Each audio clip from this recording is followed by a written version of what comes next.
It is time for Food for Mood with Dr. Judy Wurtman. Judy is the co-author of the Serotonin Powered Diet, serotoninpowereddiet.com.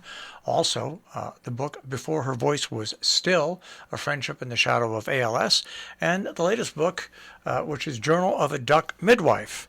And happy Thanksgiving, Dr. Wurtman. Thank you very much. I hope both of you have a wonderful day as well, filled with good food and good Lots company. of it. Well, so I finally figured out, a little slow on the uptake, why people, including myself, tend to make so many different dishes for Thanksgiving. Because if you think about it, in a basic way, Thanksgiving is a meal, and you invite people over for the meal, and you would normally serve them an entree, or these days, given how many vegans, vegetarians, and various other isms of the way people eat, you might have 3 or 4 different entrees depending on people's needs for certain kinds of foods. But be that as it may, then you have maybe 1 or 2 side dishes and a dessert. But that's not what we do on Thanksgiving. In fact, if one looked at any newspaper or magazine in the last couple of weeks, you would see just maybe 6 or 8 recipes for things that you can make and put on the Thanksgiving table. Not just 1 vegetable, but 3. Not 1 starchy food, but 2 or 3, oftentimes containing ingredients that you never would put together any other time of year. Not just 1 dessert. I mean, why would you serve more than 1 dessert? But, of course, you have 2 or 3 types of pies and maybe some kind of a cake, and then you might have a couple of kinds of breads, cornbread, rolls, etc. And if you really wanted to put yourself out, you would even serve before the actual meal appetizers, and then you might serve, nuts and raisins or what have you to nibble on after the meal in case somebody should still be hungry. I thought, well, why do we need to have so many different kinds of foods on the table? And it finally dawned on me, having read a little bit about it, that what we're doing is not presenting a Thanksgiving meal, but in the sense in which it was originally thought of, we're presenting a Thanksgiving feast. And a feast is something, by definition, is a celebratory eating event that is supposed to commemorate a joyous occasion, something that we're thankful for, perhaps, a personal occasion, or more likely a communal occasion that perhaps has historical or religious or even agricultural significance, like a harvest feast, which is very, very common in cultures all around the world and has been for hundreds of years.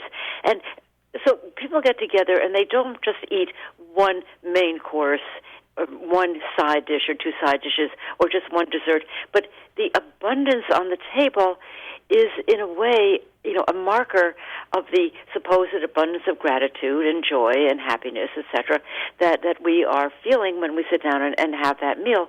And as I said, oftentimes it is celebrated as a community. In the Midwest, and certainly in New England, where it all started, one had a harvest feast, and after the harvest was finally in, you would have sort of a community-wide celebration in which people from all the households would bring foods and people would share them. Or there's in the Asian cultures, there are feasts that occur in the full moon in the middle of the winter, and they also commemorate a harvest. And so that's why we theoretically should be serving a lot of different foods, but along with that is sort of what I realized, because I've read a lot about people who go on polar expeditions and what have you. I sort of enjoy that kind of literature. Is that sometimes in times when food is truly not available, and it's known that it's not going to be available for major occasions like Thanksgiving or the Christmas, the head of the house, the head of the cooking household, the wife, the mother, the person who's making the food, will often months before save special ingredients to make a special dish. It could be sugar. It could be some kind of perhaps rum or some other kind of alcoholic beverage that would be used as a flavoring ingredient, something like fruit pie.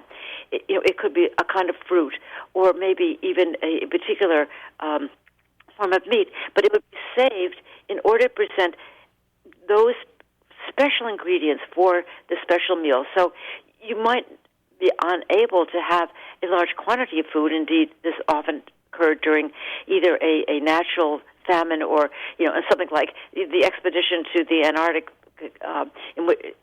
that was headed by Scott. You would tuck away some ingredients that you would carry with you for months and months and months and just haul out for a Christmas holiday. But the specialness of those ingredients was supposed to reflect the specialness of the holiday. And lastly, what really comes across in reading about all this is that people should not be alone on Thanksgiving, because how do you celebrate a joyous occasion or a thankful occasion by yourself? And so there really is a sense of, well, are you doing anything for Thanksgiving? Do you want to come to our house for Thanksgiving? Where are you going? There really, I think, tends to be among people that a concern that people might be spending Thanksgiving holiday alone, and a real impulse and motivation to invite that person into your home so people would not be spending it alone. I remember when my husband had a very large laboratory at MIT, and he had students from all over the world really coming to him. And we used to have gigantic Thanksgiving meals because even though many of the people we invited really had never celebrated Thanksgiving, we didn't want them to be alone on that day. And since many of the students were unable to go home to their families to celebrate Thanksgiving, we also invited them. And oftentimes the meal would start with sort of a historical lecture for those who didn't come from the United States, why we're celebrating this holiday, but it always was a community. It never was just the family, and it still continues. Not that we have students anymore, but family.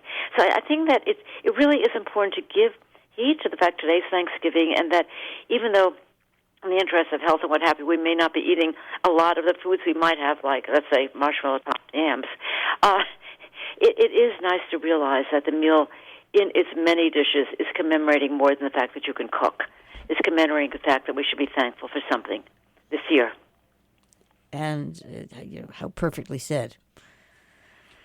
So enjoy the meal, enjoy the feast, and we'll talk next week, okay? Happy Thanksgiving. Thank you very much, Dr. Judy Wurtman, Food for Mood. And you can hear Judy on a Thursday morning right here on Robin Hood Radio. Also online, robinhoodradio.com. Click on demand, click on Food for Mood with Dr. Judy Wurtman.